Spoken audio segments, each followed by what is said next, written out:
pursue in Tennessee, is this going to be an agreed divorce, or is it going to be one that's contested? I don't expect my wife to agree. All right, she's not going to agree, and you probably got to go back and file in the county that you last resided in. Well, the technical term is where the breakup of the marriage was. That's a phrase that essentially means where the marital separation occurred. So if there is an issue that's broken your marriage up, where that occurred, that's the place that you're going to have to file, particularly if the time period is less than the 6 months requirement for residency for the filing of the divorce. You're going to have to go back to that other state. Well, of course, I didn't hear. Did your wife follow you to from Georgia to Tennessee, or she stay in Georgia? She stayed in Georgia. Yeah, and if she stayed in Georgia, that makes it clear. You got to go back there. Do I need to wait just another month and then file in Tennessee? Well, the problem is that she's going to claim that there's no jurisdiction over her because the place in the marriage was never Tennessee. So yeah, that's an issue. If she didn't come with you, then you've got to go back down there.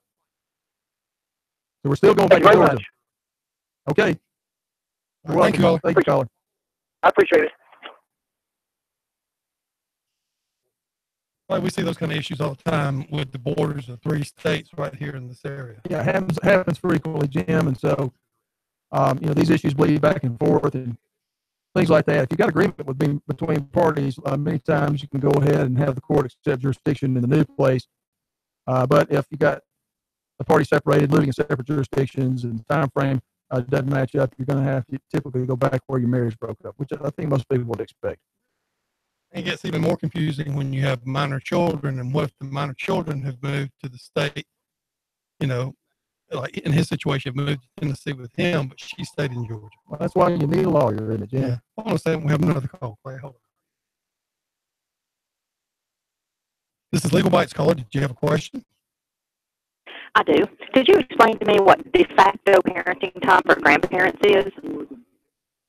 That's an question. That is. So de facto parenting time just means that when you're in a set of circumstances that the court is involved and has what we call a parenting plan. We're talking about the state of Tennessee. So if you've got a parenting plan, that is the state that the court is involved and has put down an order that describes the time that each parent has, and that each parent typically is going to divide that time in whatever particular percentage it may be, and the particular focus is going to be that one of the parents is the primary. When you have the court involved and set up the parenting time, the de facto parenting schedule may arise where the time that's used, that could be used by the parent, is designated by that parent to the grandparent or to another party, another family member. So the court looks at parenting time as the time that's awarded to the parent, but the parent doesn't have to always execute it. It can be delegated to another family member. Hence, you may end up with de facto parenting time to a grandparent or another party. We've had the discussion in this state about whether grandparents have any rights in terms of visitation, and they're always through the parent. So we look back to the parenting plan, we look at that time, and whatever is designated through the parent, the grandparents can have it. Now, there are other circumstances that may arise that may give the ability for grandparents to have involvement in the lives of children, but that may come about in a juvenile court case or some other case where a parenting plan is not in place. Thank you. Oh, you're welcome. Thanks, caller. Clay, you get that question all the time, I'm sure, and there's only 100% of time available with a child. So if you've divided it 60-40 between the two parents, when else would a grandparent have time other than time when maybe their child has the grandchildren? And if you're talking to some women or some men in this day and age where there may be so many activities, it may seem more than 100%, but it is always 100%.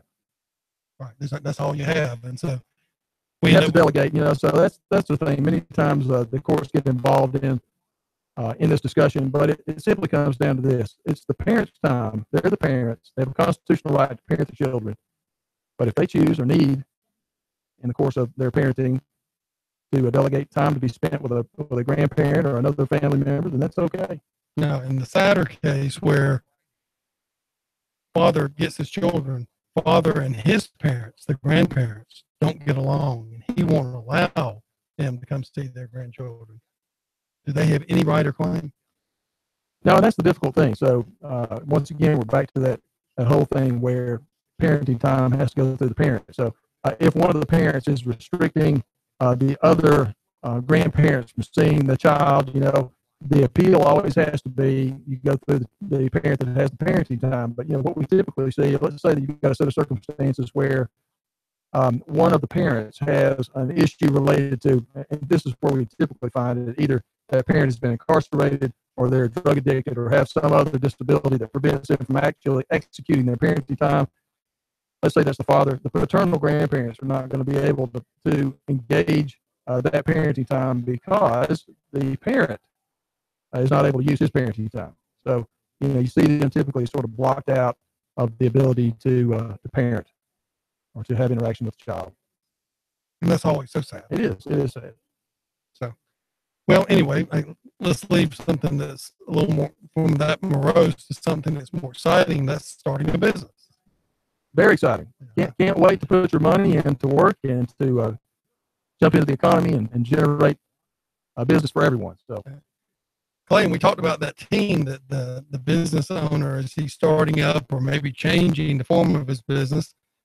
And even though you may have existed as a sole proprietorship for 4 or 5 years, and then you make the decision to go to an LLC, that does not mean that you're the same business. In fact, you are a different business, and another partner that you need to go to is your insurance agent. That's a good point, Jim, and that's another person you need to have on the team, like you say, and that person, the insurance man, needs to be able to assess what needs you have to address those and to protect what you're really trying to do is protect either business or personal assets, and you can do that with an appropriate insurance plan.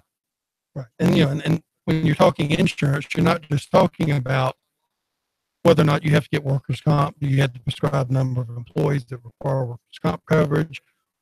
Even if you don't, you need to have some sort of coverage to make sure that your employees are protected and you're protected from claims by those employees. You need liability coverage for your premises and for your activities so that you're protected against the public who may be injured. You need auto coverage for the business vehicles that you've got out there on the road, making deliveries, picking up supplies, delivering employees to work sites and the like. And what so many people don't think about is that you really need business interruption insurance. What if there's a catastrophic loss or damage?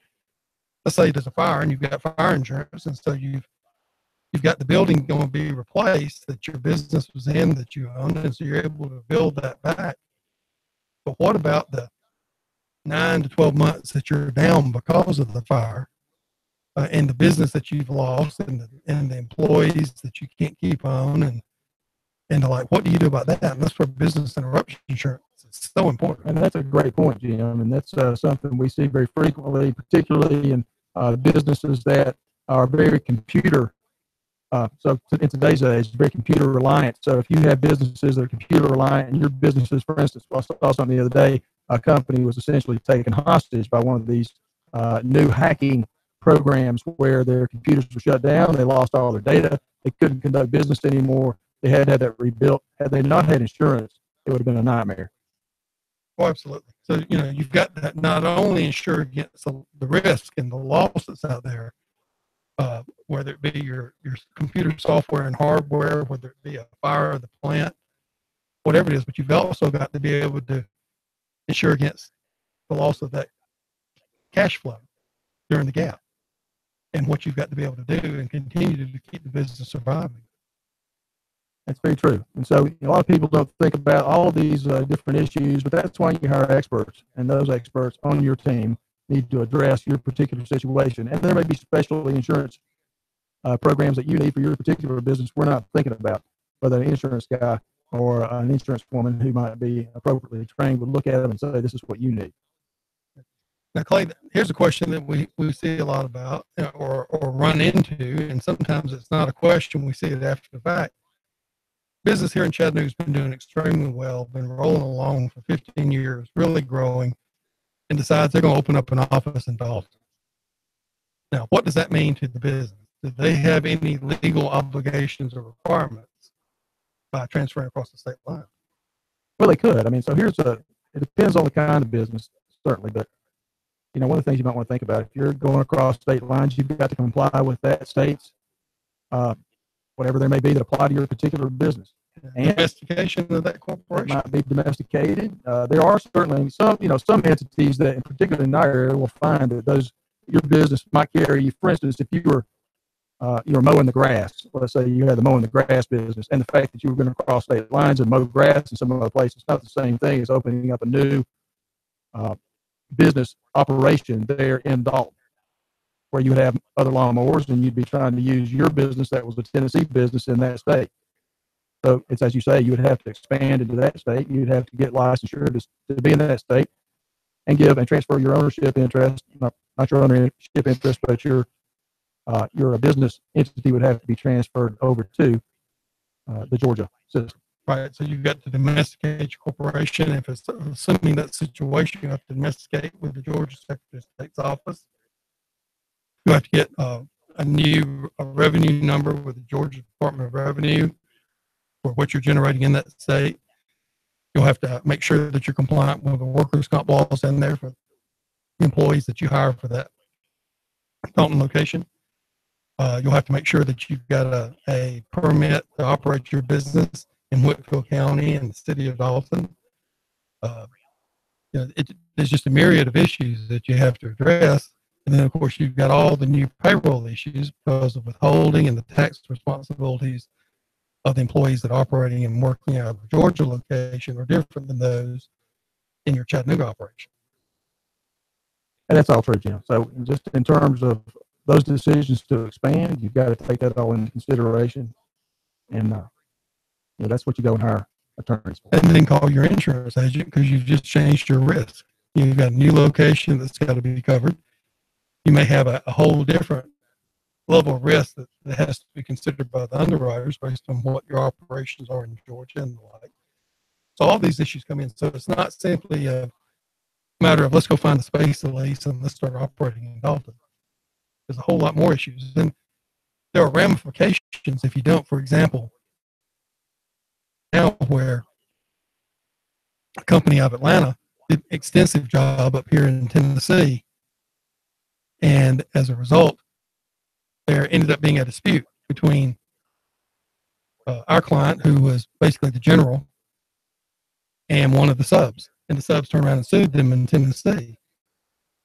Well, the general had claims back against the sub. The problem is the general, our client, had never registered in Tennessee as a domestic entity. They had gotten registration with Tennessee Department of Revenue, thinking all that was necessary, so that they'd done all their tax reporting and revenue reporting in Tennessee, but they were not a registered entity or domesticated in Tennessee. And for that reason, they could not bring a counterclaim or a lawsuit back against that contractor until that got rectified. So we had to go through the process of getting them domesticated and getting all that lined up. And once all that and Department of Revenue clearance and everything was done, then we could turn around and file our counterclaim in that lawsuit. Jim, we mentioned a little while back that, when you're talking about selecting your business form, one of the things that you have to look at is the interaction between your business and the government. So you're talking about domesticating. Many people don't realize that the formation of a business requires you to interact with a Secretary of State. And the Secretary of State in Tennessee or in Georgia, either one, is the place where you would domesticate, and you would end up, if you formed your business in this state, you would have already known these things, or your attorney should have advised you about your relationship with the Secretary of State, the requirement for annual filings, and that you have information that is what we would look for in the business information section from the Secretary of State, to maintain the ordinary and regular business information for your place of business, where your principal place of business is, where your registered agent is, and the names of the parties that are involved in order to be able to interact with the state and the public. All right, and that raises another issue for consideration is, where do you start your company? Do you want to simply be a Tennessee or Georgia or Alabama entity, or based upon what your activities are going to be and your investment structure, should you be a Delaware entity or should you be a Nevada entity, which are two hot areas for filing and starting companies in today's age. Nevada has gotten very involved because of the privacy rights that investors have and the difficulty in Nevada of getting access publicly to information about entities that are set up. So companies that are more interested in privacy. Well, hold on a second. We'll finish that minute. We have a call. This is Legal Bites caller. Do you have a question? Yes, you're talking about small businesses and setting up businesses, but is there anything as a small business owner you can do to prevent false accusations and sexual harassment? I know there's just so much going on that all these things can't be true and that it has happened before. Is there anything you can do in setting up your business to avoid those kinds of devastating claims? If they're false, if they're true, you deserve what you get. Well, I mean, that's an excellent question. I mean, from the standpoint of stopping the claims, it's very difficult to stop anyone from making a claim. I mean, you can claim that I've said something bad about you, caller, and I've never even met you or know who you are. So, I mean, anyone can claim anything. I think what you're really saying is, can we minimize or limit any exposure for such activities or based on those suits? And certainly that's done primarily from the standpoint of internally how you set up your employment practices and how you set up your policies and procedures for addressing and respecting the rights of gender-based claims internally. And I think that goes not only from setting up a structure where your supervisors and your officers are aware of the issues, aware of the protocols and the like, to having procedures where your employees know that if they feel like they're being harassed, or if they feel like they're being inappropriately touched, or if they feel like they're being discriminated against from the standpoint of hiring practices and promotional practices and opportunities, that what you do is you have a policy in place where they know who they can go to safely and voice their complaint and concerns. And then once receiving that information, that the company will immediately take steps to investigate and determine the validity. And if there is, we'll take remedial or action or sanctions based upon what they determine. Yeah, what Jim said is correct, caller. And the other thing is consider, if you're looking at it from the point of view of our culture, what we need is to make sure that your business culture reflects that of what is expected professionally. So one of the things is training. The other things is auditing. The other thing is openness.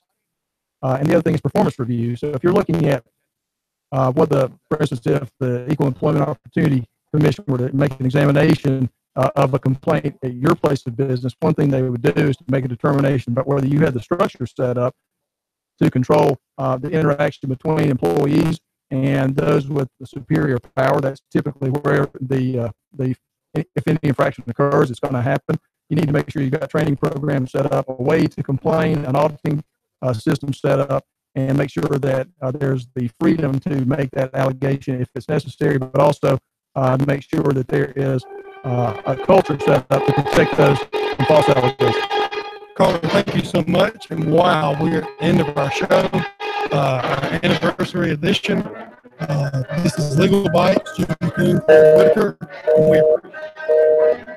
We appreciate you being part of the show today, and hopefully we'll talk to you again next week.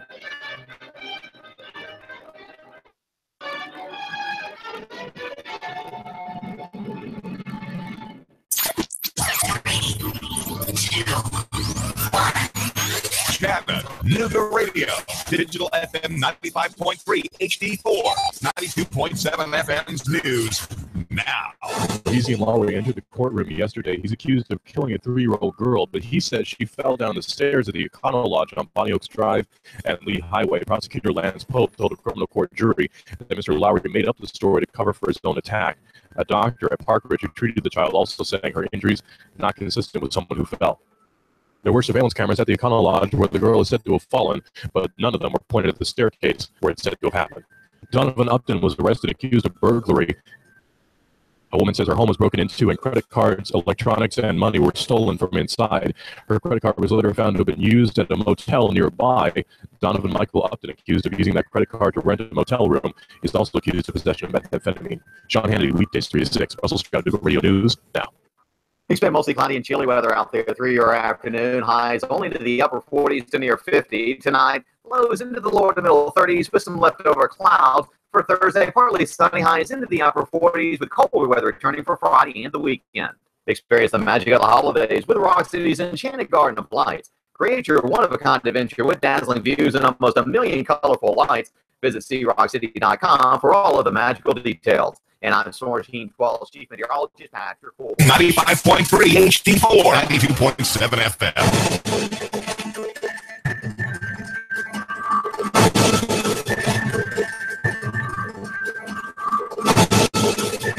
WBLZ HD4 Ottawa, W224AZ Chattanooga, 92.7 Digital FM, 95.3 HD4. CBS News. I'm Steve Kafe, and there's new pressure on Minnesota Democratic Senator Al Franken to resign, and it comes from 6 women in his own party. CBS's Stephen Portnoy. Maggie Haston of New Hampshire says it's clear Franken has engaged in a pattern of egregious and unacceptable behavior. New York Senator Kirsten Gillibrand writes, Franken's resignation would send a clear message that mistreatment of women isn't acceptable. Politico reports a new accuser has come forward, saying Franken tried to force himself on her when he hosted a radio show in 2006. It's a charge Franken denies. 6 women have filed a lawsuit in New York today against Harvey Weinstein. They seek a class action that could represent dozens, if not hundreds, of women who say they were sexually assaulted by the movie Kingpin. They assert the Weinstein cover-up amounted to civil racketeering. The Silence Breakers are Time Magazine's Person of the Year, people who spoke up about sexual harassment.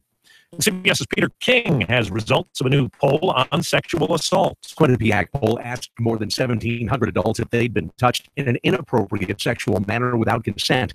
47% of the women answered yes, as did 17% of the men. Nearly 4 in 10 people said they were assaulted at work, about the same number in social settings.